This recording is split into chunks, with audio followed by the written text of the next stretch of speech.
Hello everyone, and welcome back to another chess openings video. This is the first video in my series which I'm going to start, which is how to play the Sicilian Najdorf. In this video, we're going to be going over the basics of the Sicilian Najdorf and the bishop to g5 variation. So before we get further on into the video, please consider liking this video and subscribing to my channel.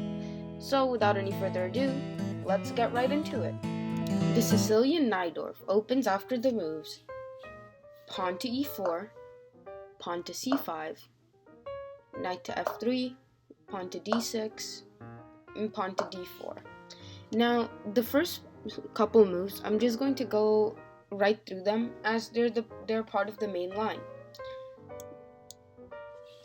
C takes d4, knight takes d4, knight to f6, attacking the e4 pawn, knight to c3, and pawn to a6. When you play pawn to a6, this is the beginning move in what is known as the Sicilian Najdorf. So now here there are many moves for white to play. Some of them include bishop to e3, bishop to g5, bishop to e2, and bishop to c4. Now, I am going to eventually cover every single move that I possibly can. However, in this video, I'm going to be focusing specifically on bishop to g5. This is known as the bishop to g5 variation of the Sicilian Najdorf. Now here, essentially what black is threatening is that black is threatening to capture on f6 if black does not respond to it. And there's only two ways to respond to this. And when they're both pushing the e pawn, either to e5 or to e6. This is because if you don't push the e5 and play a move such as, let's say, knight to c6, then white simply has something like pawn to f4, and he gets lots of activity on the king side. And you don't want to give white any activity.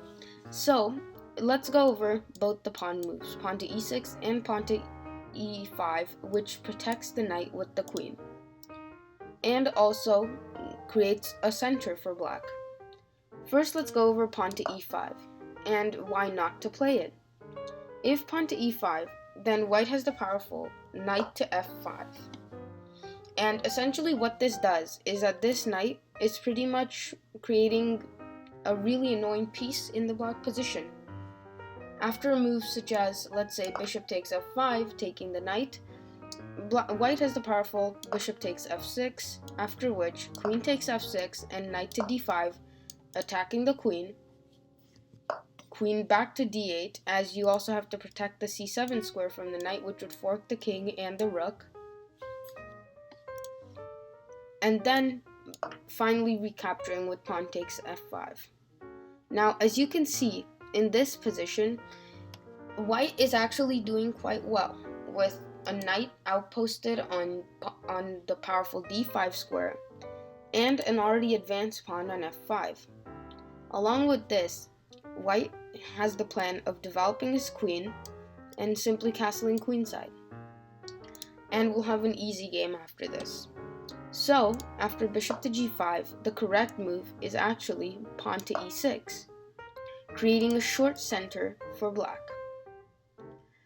And another thing that pawn to e6 does that pawn to e5 doesn't do is that in the future, it can help prepare pawn to d5. As in the Sicilian, it's a good rule of thumb that if black is successfully able to execute d5, then he will most likely have equalized the game, or she. So, after this, there are many moves for white, but the main line goes as follows, with pawn to f4, with the simple idea of pawn to e5 to attack the pinned piece, and winning the piece. So, to stop this, all you have to do is play bishop to e7 to unpin the knight, as now if pawn to e5, simply d takes e5, f takes e5, and a move such as knight to d5, and just moving the knight out of the way. So, after bishop to e7, the main line continues as follows with queen to f3. Now, queen to f3 may not seem like it's doing much. However, this is actually a very powerful move by white.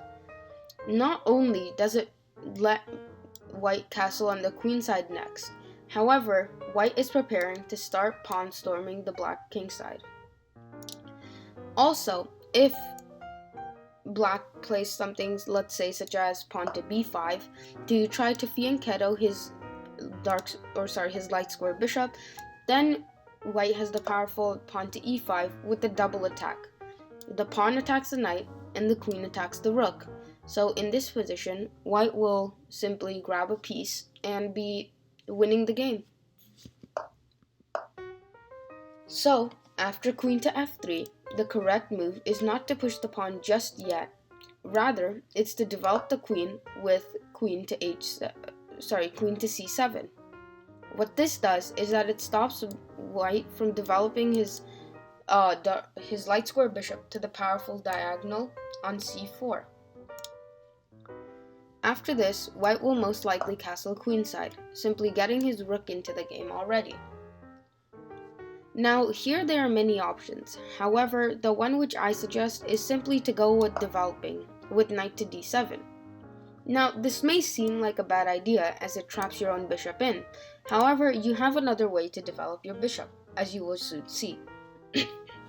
After white continues with this plan with pawn to g4, you simply play pawn to b5. Now, you might be wondering what happens if they push pawn to e5 like before? If pawn to e5, then simply bishop to b7, protecting the rook and attacking the queen, and with the skewer on the rook. After the queen moves, let's say to h3, then simply d takes e5, attacking the knight, f takes e5, and bishop takes h1, and you'll simply have a rook for a piece, and you'll be up the exchange here after a move such as bishop takes f6. So, after pawn to b5, white will not play e5, but rather probably a prophylactic move, such as king to b1. Now, what this does is that it actually prepares the defense for white, as white knows that black is going to start pushing on his queen side. After a move such as pawn to b5 and king to b1, you simply develop your dark square bishop with bishop to b7, your light square bishop with bishop to b7, pinning the e-pawn to the queen.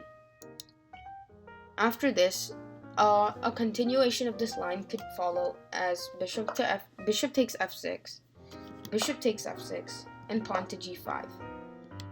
After bishop takes d4, rook takes d4, and castle, it may seem like black is actually losing the game, as he has somehow castled and into this pawn storm. However, let me assure you that this is actually completely fine for black. This is because it takes a couple moves for the pawns to reach the black king. And even if they do, black will have no problem defending. Along with this, what castling does is that it connects the two rooks to each other. And this is important because now the f rook can come to c8 to help out with the attack on white's queen side. So this game will pretty much just be a race to see who can attack faster. However, in this position, it is actually completely equal.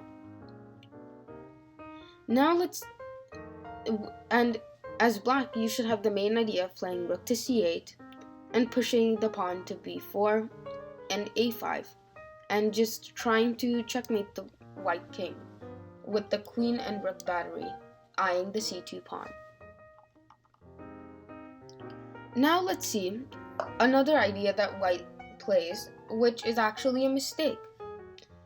Instead of playing pawn to g4, sometimes what your opponent will do is that they'll play something like bishop to d3. Now, this doesn't instantly lose the game for white. However, it is an inaccuracy, and let me just show you what to do if they decide to develop their bishop instead of pawn storming the king side. After this, you continue on with the same move, pawn to b5, with the same idea of playing bishop to b7. And after a move such as king to b1 like before, you simply play pawn to b4. Now, let me just explain to you what you're trying to do in this position. In this position, essentially what black is trying to do is they're trying to capture the e4 pawn. And they're doing this through many ways. They're going to develop their bishop to b7, attacking the e4 pawn. Their knight from f6 already attacks the e4 pawn. And along with this, they have the powerful knight to c5. Now, even if they do all of this, it still won't be enough. So that's why you play the move pawn to b4, to remove the defender of the e4 pawn. After a move such as, let's say, knight to e2, you simply continue attacking and putting pressure on the e4 pawn, which is actually a pinned piece now, thanks to the bishop on b7. After this, if white is foolish and plays a move such as, let's say, rook to e1, then simply knight to c5, attacking the bishop, attacking the e4 pawn. And in this position, black will actually just have a very smooth and easy game while dominating a majority of the queen side, and with plans to continue expanding on the queen side. And in this position, there's actually two things that black can do. He has the option of leaving his king in the center or castling. So it's really up to you what you choose. So other than that, thank you all for watching, and I really hope that you learned something new from this video. In the next video, I'm going to be covering the bishop to c4 variation of the Sicilian, which is known as the Fischer-Sozin attack. Now, I know I've already covered this in one of my previous videos, however, that was from the white's perspective and the opening traps. In the next video, I'm going to be covering how to play against the Fischer-Sozin attack. Other than that, I hope you enjoyed this video.